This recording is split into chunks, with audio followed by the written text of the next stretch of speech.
Hey guys, what is up? Super K-Man Rocks here, and I am here for my LEC Season Finals Lower Bracket Round Number 1 overview and analysis video. Very excited to get into this here today. There is a lot to cover. Of course, we're going to be finding out the first two teams officially eliminated from not only the Season Finals, but of course from Worlds Contention, or maybe from Worlds Contention, depending on who ends up losing today, with one team having already qualified for Worlds that could theoretically go out here today. We'll see how that goes, but we're definitely going to get a better picture of where all of these teams lie. By the end of this video, we're going to know the 4 remaining teams in the LEC Season Finals, and 3 of those 4 teams will be going to Worlds to represent the LEC. So a lot on the line. If you want to know my thoughts on the upper bracket round 1, check out the video up in the iCard. Of course, up there as well is going to be the playlist for the LEC over the course of the summer split, if you want to know my thoughts on how we got here in the first place. But almost all of today is going to be spent talking about the actual action here from lower bracket round 1. So without further ado, let's get right into it. If you are new here, what we are going to do is go game by game, talking about the advantages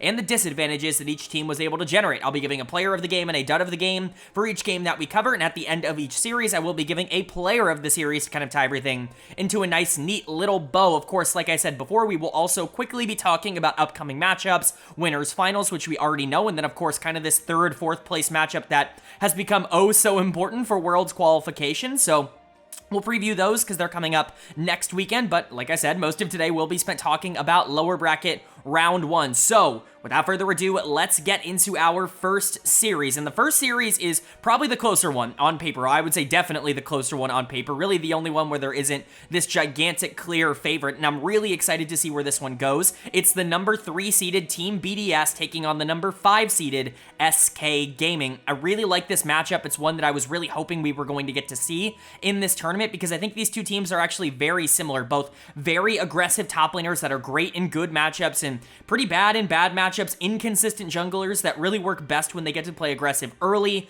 You know, Nuke and Niski, who I think have had pretty interesting career trajectories. Both of them are both loved and hated by the community. And then for me, the most important matchup is this bot lane here. You've got two teams that rely a ton on their bot lane to be able to win them games super consistently. Ice being the primary carry in the late game for BDS, and Rahel being the guy for SK Gaming, at least in the summer split. There is a lot to like about this matchup. I think when you look at it on paper, it's actually really hard to determine who is better. I think it's really going to come down to who is better on the day, because maybe I'm just overrating SK Gaming, but I do think that, you know, talent-wise, they're probably just as good as a team like BDS in most areas. One of the matchups I'm the most concerned about would be the jungle. I don't think Isma has been particularly strong over the course of this split, but it's funny, I actually said this, I think in the preview video for the season finals, Sheo is kind of like a souped-up version of Isma. Like, that's how I view Sheo. I don't view him as this, like, top 3 jungler in the league. I just think there's too many good junglers, not even really top 4 in the league right now. There's just too many players that I really trust individually over him, but he's certainly better than, like, that middle tier or that lower tier of junglers in the LEC, and so you get this matchup, and this is really Isma's chance to shine. If he can step up and really win in the jungle, that's going to be big. But of course, the other major matchup is the bot lane. If one of these bot lanes is just straight up better than the other, if one of these bot lanes is going to be able to get these gigantic leads that the other isn't going to be able to answer, that's probably it for the series. Like, if Ice and Labrav are just able to hold out in the early game, get to these 5v5s and just dominate like they've been able to do all split, then there's really not a lot to do about that. And then if you're SK Gaming, if you are able to get these big leads in the 2v2 early on in the game, and you can snowball Rahel and Luan out of control to be able to take over the map, then SK's probably winning those games because BDS wouldn't really have Ice in that situation. So I really do think it's up to which AD carry ends up getting super fed. My prediction was BDS, but like very slightly. I had these two teams facing off in my bracket prediction at the very least in the next round because I didn't think G2 was going to be coming down into this section of the tournament, but I still think I'm going to stick with my guns and go with BDS there. I think it's very close. Like I said, this is a lot closer to being a 50-50 than to me feeling like very good about either side. But if Rahel is the best player in this series, which I think is entirely possible considering what we saw from him in the summer split, then SK has a real shot. Like, honestly, if he is that, then they're the favorites to win this series. I just don't know if I believe that just yet. So we'll have to see. But of course, going game by game means we get to start with game number 1. So let's get right into it. The winner of game number 1 was Team BDS. They are going to take the first game of this series. They're going to go up 1-0, and this is a very crucial victory to be able to pick up. Not only, of course, to establish pressure, but again, to show that your style of play, the style that you most want to lean into, can still work against a team like SK that has a very strong bot lane. That was really the concern. Is BDS always just going to be hard countered by teams that can play through bot and get Ice and Labrov into these negative positions that they can't carry through in the back half of the game? That was not the case here. I really do not like SK Gaming's draft. I think it is way too cute. I think it is really just not where the strengths of this team lie. I think you're asking Isma to quote-unquote scale, and he ends up doing nothing in the game. You're asking Rahel and Luan to scale on the Kai'Sa Rel. They don't really have a lot of agency early on, and you're basically allowing BDS to do all of the things that they like doing the most, and that just puts them in such a comfortable position to be able to play out the game. I think in isolation, this draft isn't all that bad. I don't think the champions themselves are the problem. I just think that it's really bad for SK. And I think they really kind of figured that out midway through this game when they're like, oh, we can't actually dominate these laning phases, and we're allowing maybe the most consistent team fighting team, like front to back 5v5 in the league, to just kind of do that with a Cassio, with a Maokai, with an Ezreal. It was a very weird decision. So credit to BDS, they were able to take advantage of it, but this was a pretty traditional BDS game in terms of what they were able to output. Player of the game for me is going to go to Ice. I think this is kind of up in the air if you want to give it to Labrov, if you want to give it to Nuke, even Sheo and Adam. I think were pretty good in this game. This kind of was a team effort from BDS across the board. I don't really think I feel bad about anyone, but I thought Ice was the most consistent in the back half of this game. I think his damage was definitely the most relevant in a lot of these fights in terms of where he was placing it, and just generally, again, this is the trend that we're seeing. When you get to these front-to-back 5v5s and your AD carry is Ice down in the bot lane, then it's just kind of over for the enemy team. He is the best team fighter in the region, regardless of role. He's just not, like, amazing at other parts of the game. If you can get him where he got here, where he's relatively neutral going into these front-to-backs, then, again, there's just not really a lot stopping him, especially against a team in SK that doesn't really have the players to be able to just outskill him. So, Ice having a really good game, but Labrov continues to be mega underrated by the community. I continue to think that he's probably been the best support over the course of this year, at least in terms of, like, the full picture. There have been times where it's been more up and down. I think back to the spring split in particular, where BDS just was a lot more up and down as a team in general, but Labrov kind of a big part of that. But when this team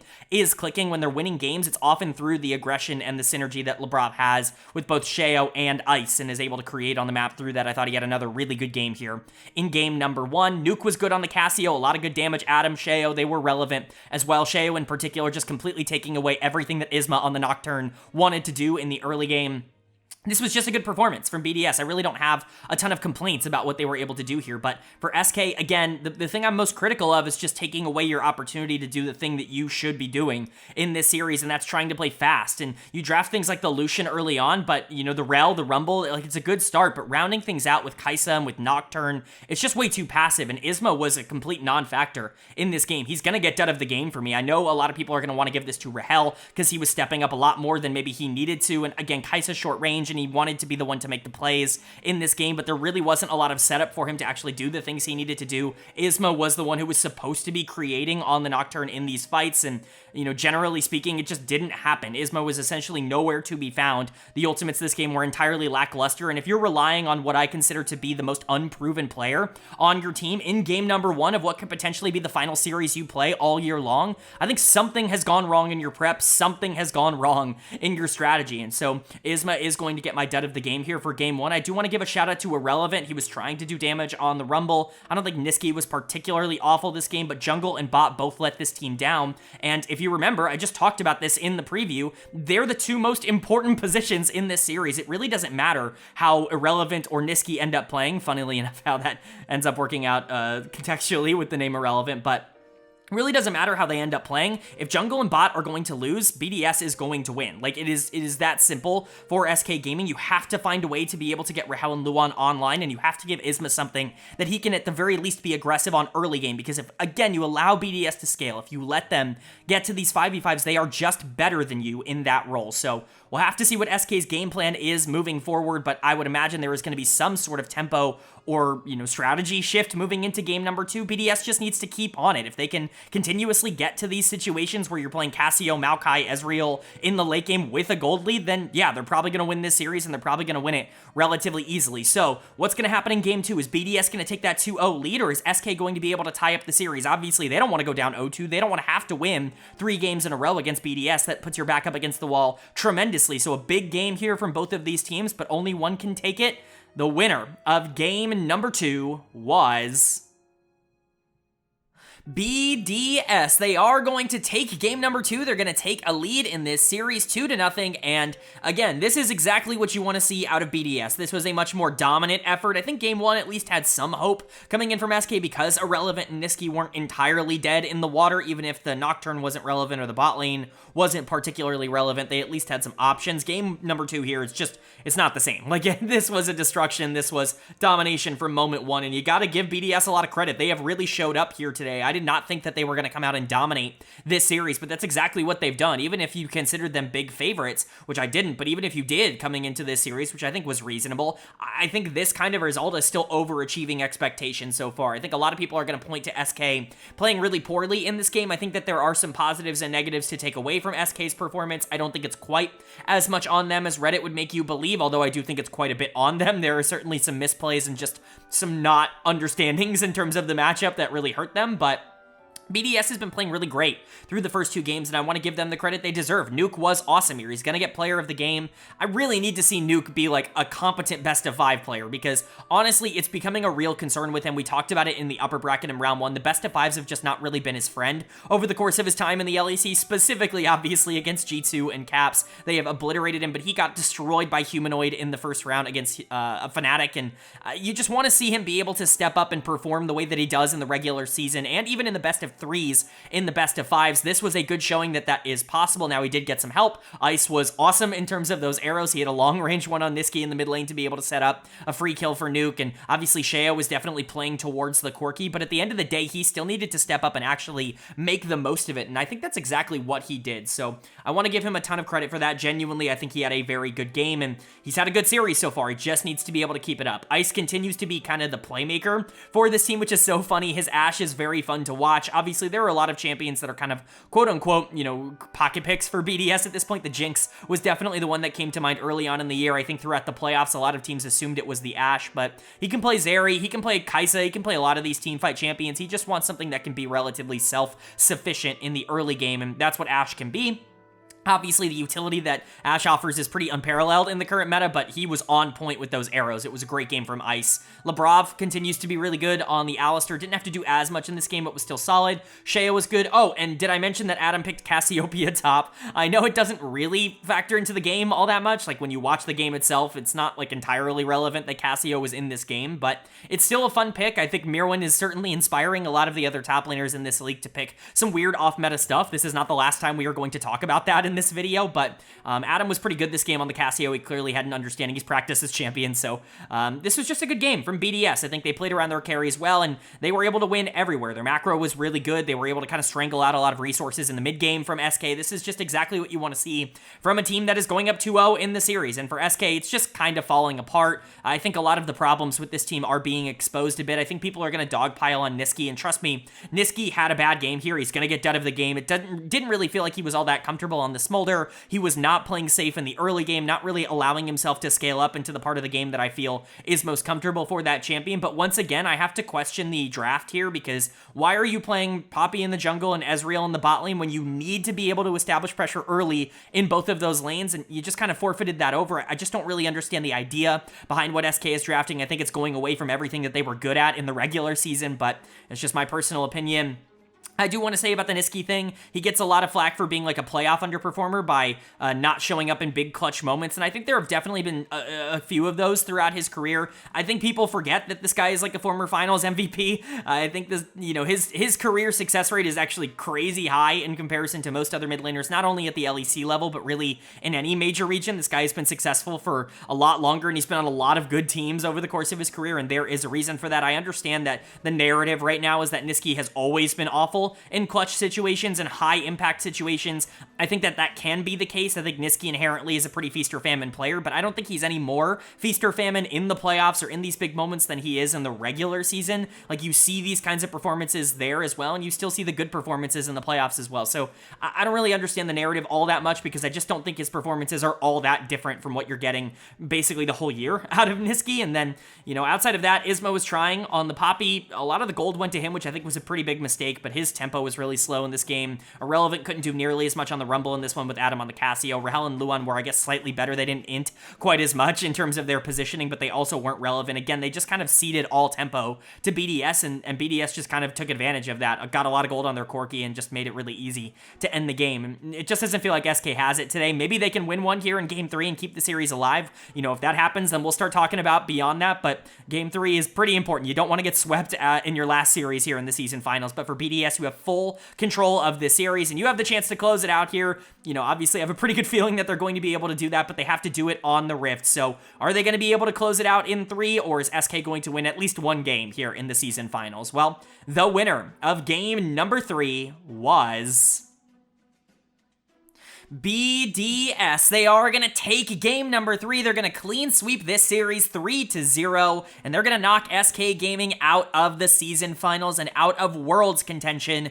This was a domination of a series. This was never close. None of these games really felt like SK were in them really at all. Game 1 somehow, someway was probably the closest of the 3, and then it just kept getting worse and worse for SK Gaming. BDS looked amazing in this series, and there is real optimism surrounding what this team could potentially do, but at the same time, it's hard for me not to shake the idea in my head that this is just one of those teams that is really good against bad teams, like is great at beating teams that they are for sure better than, and really struggles against teams that can outskill them and actually can try and take away the things that they are good at, like we saw in the Fnatic series. And so we'll have to see moving forward. It does not get easier from here for BDS. They still have a pretty big uphill climb in order to make Worlds. It's actually very likely this team does not make Worlds considering the state of the tournament at the current moment, but technically it is still possible. That being said, let's talk about Game 3. I'm talking about all this stuff that comes after this series, but we might as well wrap things up here with the third and final game. Player of the game and player of the series for me is going to go to Ice in the bot lane. Nuke was awesome this series, and I think that there is a real argument that Nuke is player of the series because of just how much he dominated the 1v1 against Nisqy on the other side of this matchup, but I thought Ice was the most relevant towards BDS's success just purely because of how much he was able to get for free throughout a lot of this series. Rahel and Luan are the win condition for SK Gaming. They have been the entirety of the summer split when things are going right for this team, and so when you have Ice and Lebrov playing such a good series, it basically completely takes SK out of it. As we said, if one of these bot lanes just ends up dominating, the series is immediately over, and that's what we saw. So to me, Ice getting player of the series, at least in terms of how things ended up going, it just makes the most sense. I do want to give a big shout out to Lebrov. He definitely deserves to be mentioned in the conversation. I think it has to be one of Nuke, Ice, and Lebrov. I think those 3 were the standouts for me. Not that Adam and Sheo played bad at all. Sheo was actually really good here in Game 3 on the Maokai, constantly moving around the map and creating advantages for BDS, and Adam kind of bucking the narrative that he is like a two-trick or whatever people are saying about him that has never been true. He plays the Casio, the Kennen throughout this series. He's obviously really good at playing a lot of different champions. I think people just talk about his lack of champion pool because sometimes he gets counterpicked and put into bad matchups. It's the same thing with Irrelevant on the other side. I just think Adam is a more mechanically talented player than Irrelevant. And so, as you guys know, I'm a big fan of Adam, and it's nice to see him not bounce back because he wasn't horrible in their first series, but he was pretty bad in their summer playoff run. So it's nice to see him have a good start to the season finals here. They're going to need him. And like I said, Nuke was amazing in this series, just completely gapping Nisqy in the 1v1. It truly was never close, and Nisqy was horrible. We'll get to that on the other side. But to me, the bot lane, the mid lane, honestly, every part of BDS kind of stood out. This was a dominant 3-0. And then for SK on the other side, not a lot to talk about, like really not a lot to say. This is a very sad way for your season to end. I feel like a lot of these players have to be disappointed after this performance. Nisqy is going to get singled out by quite a few people as like the reason SK lost. I don't think that statement is fair because I think that's giving too much credit to the rest of this team, but Nisqy was the worst player on SK. He's going to get done of the game once again here in game number 3. He just has games like this every so often, and it's completely detrimental to SK Gaming. There's really no other way to say it. I think it will hide just how bad Irrelevant was throughout most of this series, though. Game 1 was fine from him. He really was the only one attempting to do things in that first game, but games 2, 3, specifically game 3 on the Cassante, he was awful. Like, he got completely outplayed, completely gapped by Adam on the other side of the matchup. I've always been a bit lower. Not always. I shouldn't say that, because you go back to the Misfits days, I was way higher on Irrelevant. I was calling him a top 4 top laner on Misfits, and now we've moved into the stage where people think he's a top 1 top laner, and now I'm low on him. I'm still around the number 4 spot, and that was very clear to me in this series. He just got beat by somebody who is straight up better than him in Adam. Isma also really struggles. Like, he is just not the guy here for SK. You know, I like the idea of taking a risk on him, and man, did those early returns look good in the winter split, but things have just not been able to carry over to the rest of the year, and he really was not a factor for this team, even when they were the number 1 seed in the regular season. Rahel and Luan probably had their best game here in game 3, and that's only because they were getting slaughtered so bad in the first 2 games. They are so integral towards the win condition for SK that them just being, like, alive was such an improvement towards how this team could play. It just didn't matter. Everyone was losing on the side of SK Gaming. They took 1 tower, and that's it in this final game. Like, it truly was a horrendous performance from SK. They probably deserve to be out here at this spot. It's definitely disappointing considering they were the number 1 seed going into summer playoffs, but an underperformance there, an underperformance here, it's not entirely surprising. BDS is just straight up the better team, and they proved that once again here. But again, BDS moving on to take on the winner of the series we're going to talk about later on in this video. It does not get easier regardless of who ends up moving out. I shouldn't say regardless. Maybe it does get easier depending on the outcome there, but certainly there is a favorite in the next series, and you do not want to be playing for your world's life against them. And so we'll see what ends up happening with BDS. As good as I feel about them right now, they're going to need to be even better if they want to continue onwards. But then moving on to our second series here in the lower bracket for round 1. And this one, definitely a tad bit more lopsided on paper. It's the number 1 seeded G2 Esports taking on the number 6 seeded GIANTX. And not a matchup I expected to get in this tournament. It's already such a shock to see G2 down in lower bracket. Them getting upset by Mad Lions was certainly not on my bingo card. It was massive for Mad Lions. I mean, it basically qualifies them for Worlds so long as G2 actually shows up at some point and starts running things, and that's obviously the expectation. But for G2 now, down in the lower bracket, you gotta go on a run. Like, obviously, the results of this tournament don't matter to you. You could go out here in last place, you could get 3-0'd by GIANTX, and it genuinely doesn't matter. You're still going to Worlds. And with the Swiss stage now, like, seeding is significantly less important than it's ever been, and so, you know, G2 doesn't have a ton to play for, and I think that that's a big reason why we've seen some players maybe not play as well, but still, I'm sure they want to play for pride. They are the back-to-back-to-back-to-back LEC champions, 5 of the last 6, and 6 of the last 7, if you include last year's season finals as well in that equation, and so, you know, there is a lot for them to play for pride-wise, and GIANTX is kind of standing in the way of that. Unfortunately for GX, they probably thought they were going to have a much easier opposition in this stage. I think a team like BDS was more of the expectation, whereas now you've got to face probably the best team in the entire region with your season on the line. It's really not an ideal set of circumstances, but this team has been upsetting the expectations basically the entire year, but especially here in the summer split. They've consistently been playing above their talent level, and I think a couple of their players have actually been incredible. Obviously, Jackie's has been well documented in terms of how good he has been. He's probably been the most standout rookie over the course of summer.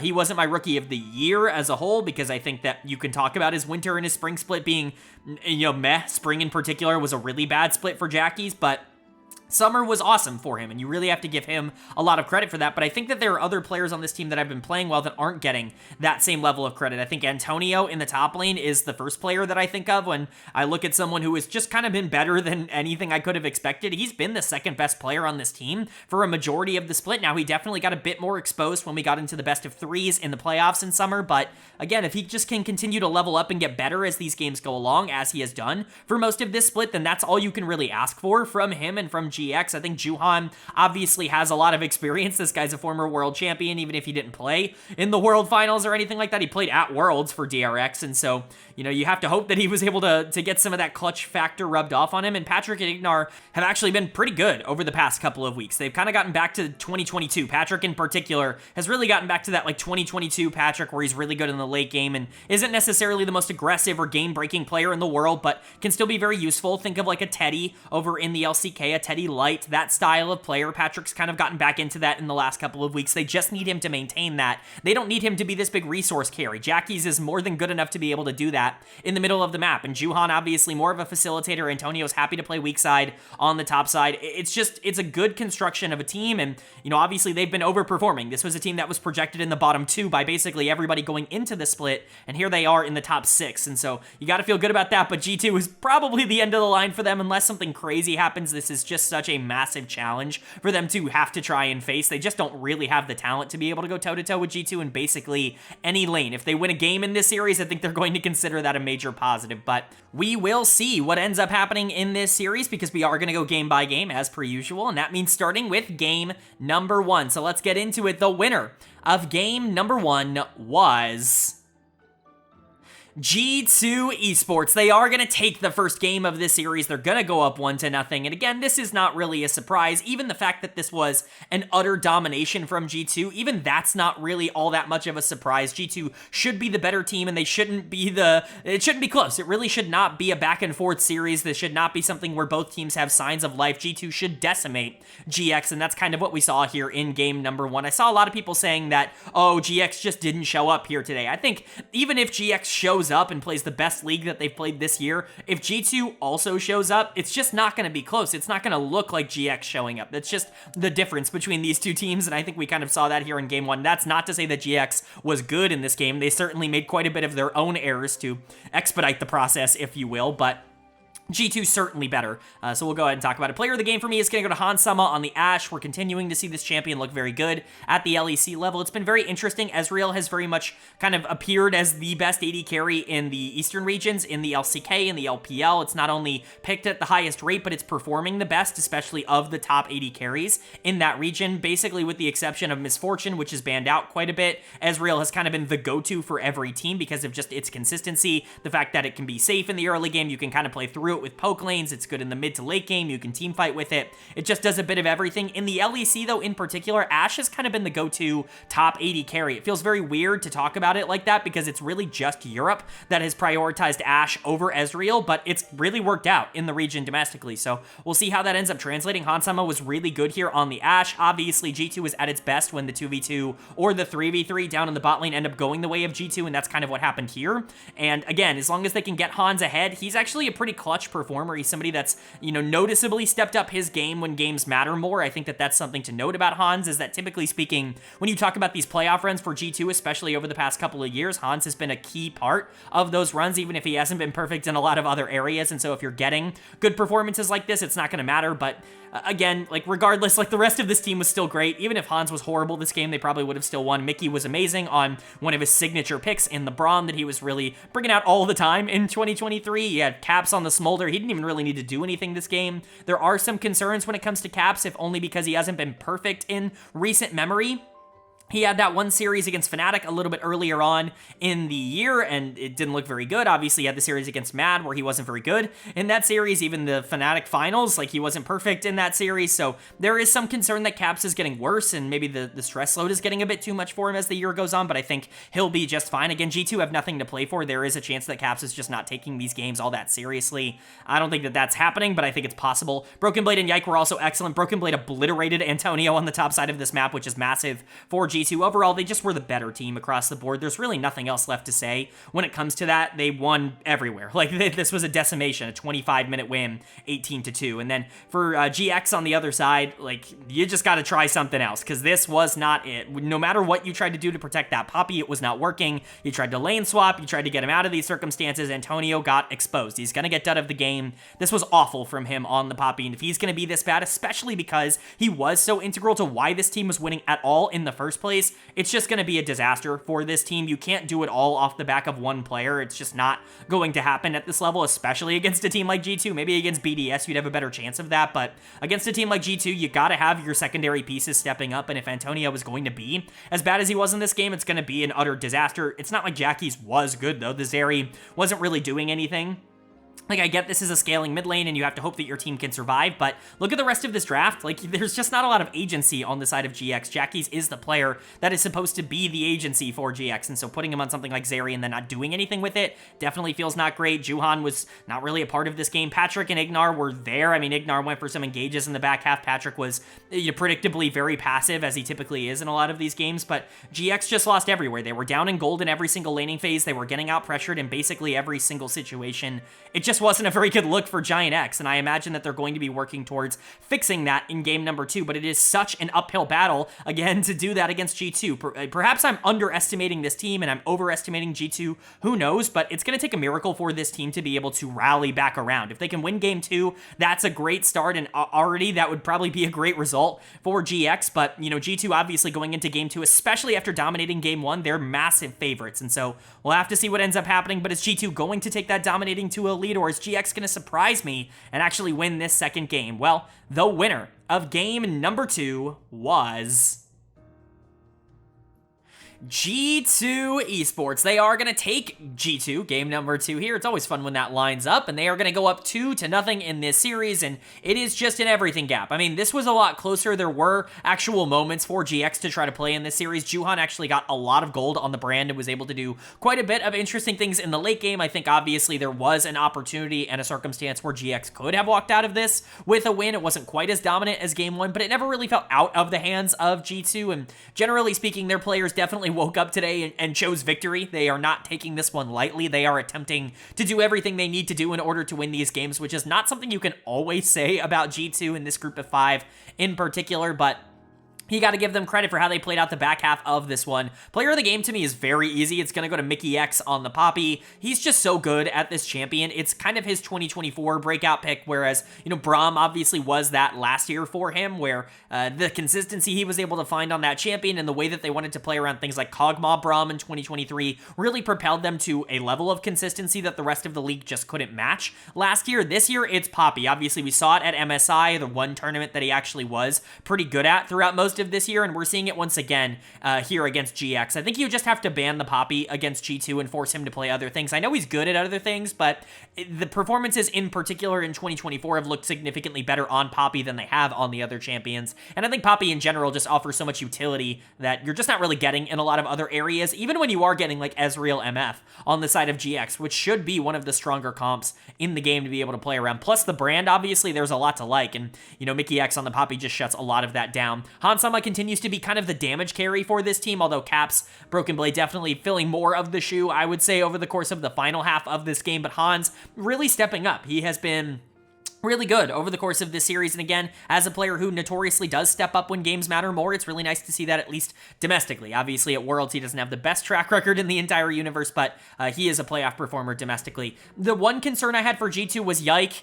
and that continues to be something that is carrying over. He was awesome for basically the whole year up until the summer playoffs, and then from then on, he's really been questionable. I don't know what to make of that. I don't really know what to take away from that for Yike. I don't know if this is something we should be worried about for real. If this is something that going into like not only future domestic series, but Worlds, is that something that I'm going to take into account? We'll have to see throughout the rest of this tournament. There is a lot that he needs to prove to me in terms of that consistency that we are looking for, that he just has not been able to do so far this year. But man, he was so good before summer playoffs that it's really hard for me to imagine a world in which I don't consider him, one of the better Western junglers to be going to Worlds. So we'll see what ends up happening, but this was another game where the pathing was just very off, and Juhan was actually able to get quite a bit from it. And we'll talk about that now. Juhan was really good on the side of GX. The brand was very active on the map, and obviously the damage was really there. That's kind of the whole point with this draft. You're drafting things like Ornn and Rel just to be able to give you the best chance of being able to set up in the late game. The only thing that I have a worry about is this is kind of a wombo comp. If you don't get the Rel engage off, or if Ornn ult doesn't hit like 5 people, then you're not doing the brand ult plus Misfortune combo plus potential Ezreal combo. There are a lot of things that can go wrong if things don't end up working out, and obviously things weren't perfect in this game from them, and that's why they ended up losing. But again, This was much more competitive from them, if only because they were able to get some resources in the mid game. Dud of the game, though, is going to go to Patrick for me in the bot lane. Not a good AD carry game from Patrick. The community is really on him at the moment, and I'm kind of one to agree. Typically speaking, I almost always disagree with what LEC fans have to say. It's not on purpose. I'm not trying to sit here and say that I make my opinions based on what the opposite is. It's just generally, I think a lot of vocal LEC fans on Reddit and Twitter are often wrong, at least from my perspective, but I do kind of agree that Patrick has really just not held up his end of the bargain over the course of 2024, and he really wasn't all that good last year either. And so, I'm not really feeling Patrick right now. We'll see what happens going into next year. This is a player that has been a channel darling in the past, but it's just not happening. The consistency is completely gone, and the late game consistency in particular is really gone, and that was really what he was kind of known for. So if that's not going to be there, it's going to be a bit of a problem. I don't think, like anybody else on this team, was egregiously bad. I think that there were moments where Jackie's could have been a lot more aggressive on the Ezreal, and he chose to be a bit more scared and passive. This is a very big series for a very young player, and not necessarily stepping up when it mattered the most there. I mean, Antonio, Ignar, like not a ton they can do. They're kind of the supporting pieces of this cast. Ignar did need to have those big engages. That was a big part of how this team could operate, but I don't think he was horrible this game. I just think generally speaking, GX was once again outskilled. And if this is going to be the pattern, if this is just going to be how it is, I mean, yeah, this is G2 versus GX. This is kind of the anticipation. Again, I'm not surprised or shocked or even really upset at all with this outcome. It was entirely anticipated, but G2 now on the cusp for giving us our second straight split here in lower bracket round number 1. Are they going to be able to close this out in a 3-0 just like BDS was able to do earlier? Or is GX going to be able to maybe shockingly win a game here? Well, the winner of game number 3 was G2 Esports. They are going to take game number 3. They're going to clean sweep this series 3-0. And again, no real shock here. I think I would have been more surprised if GX won a game than them getting swept in the way that they did. But I will have to say this was even more dominant than I could have ever anticipated. There were a grand total of 0 towers taken by GIANTX across all 3 of these games combined. And that is just not a very good sign. They were never in a good position to be able to do anything early or in the middle of the game or in the late game. It didn't matter. They were completely outclassed in every stage of the game and every phase of the game. And, this is the G2 we were all kind of hoping we were going to see in this matchup, is the one that can come out and just absolutely dominate. Hopefully they've actually got themselves locked in at this point, because genuinely, I just want to see the best version of this team. I just want to see what they can do before we get all revved up and ready for Worlds. We want to see what G2 actually can be at the highest level, and for them to be getting into form, they need to be able to destroy teams like GIANTX. Like, I think a lot of people are sitting here and being like, oh, GX didn't show up today. I want to reiterate, yes, that is correct. But even if they did, this probably should still be a 3-0. Like, it shouldn't have changed all that much. If people were going into this expecting it to be close, that's an indictment on G2. That is not an indictment on GIANTX. And so we'll go ahead and talk about just what went right for them in this series. Player of the series and player of the game here is pretty obviously going to go to Hansama. He was the best player in this series by far. Again, he has been so important towards what G2 has done for a majority of their playoff runs. Maybe not so much in the regular season. Obviously, there were real concerns with how he performs internationally, just because his style doesn't necessarily translate super well when you're playing against really good players, players from the LPL and the LCK. The way that he plays the game is very risky, and it's very reliant on him being better than the people that he's playing against, and so sometimes he can run into trouble in those circumstances. But yeah, he's better than GIANTX. He's better than Patrick. He's better than Ignar. And so he is able to get a lot of these leads. And I do think he's become a lot more consistent as a team fighter in the front to back 5v5, back half of the game, that kind of stuff. I think that he is a lot better in that stage than he was, let's just say a year ago, especially from the Rogue days. I certainly think he has improved in that aspect. And so hopefully the well-roundedness of his game that he's tried to develop over the course of 2024 can carry over into those big performances. But again, the rest of this team was also great. I mean, Yike was awful in game 2. Not awful. He just wasn't particularly great in game 2. Was a lot better here in game 3. The Ivern just kind of assuages all the problems here for G2. It's such an easy thing to execute for a team that's already winning everywhere else on the map. And so nice pick there. Galio top. We've already talked about it. A lot of weird top laners coming out right now. I think teams are trying to practice to be able to match Mirwin. I don't know if this is just oh, we can do it too, or if it's an actual revolution here in the LEC that might translate into something more. I don't really know, but Galio top is certainly a choice as an answer to Rumble. Certainly worked out. I mean, it definitely worked in this game, but it's just a very interesting one. Caps was solid. He's been up and down. Obviously, as we talked about, his performances have not been consistent really at all, but we got an okay version of him. He wasn't breaking the game as he he typically would do in a matchup like this, but they also have their best player opposite of him on the other side of this matchup, and so, you know, him not being the guy to carry the series is fine so long as he's not making any sort of errors, and Mickey X was actually really good. I think the bot lane was the standout lane for G2, and that is such an encouraging thing moving forward. Hopefully they can keep that momentum up, because so far it's just not really been consistent at all for them. And then for GX, I mean, what really is there to say? Them getting swept out here is not entirely surprising. It shouldn't really be a shock to anybody watching this series, but I think people are going to be frustrated with how it ended up happening. I think people just really drastically underestimate the gap that is the good teams and everyone else in the LEC. Like, that's my takeaway from this, is that when you're talking about G2 and Fnatic and to a lesser extent a team like BDS, like, the difference between them and literally everyone else is like 2 full tiers of talent right now in the LEC. And honestly, going into it, we thought that G2 and like half of Fnatic were in that upper tier by themselves, that BDS even really wasn't in that contention. And so to see GX get obliterated, it's really not surprising. Like, this is not taking me off guard. I think Antonio got exposed here. He's going to get dud of the game in game number 3. Awful Rumble game. He was horrible in game number 1 as well. Just a miserable series for Antonio. I think Jackie's was, quite frankly, not very good in this series. I think people are like, oh, Jackie's elo held, right? Like, this was always going to be a thing. Like, Jackie's was an unknown pickup. To say that he's elo held on this team, it just feels like a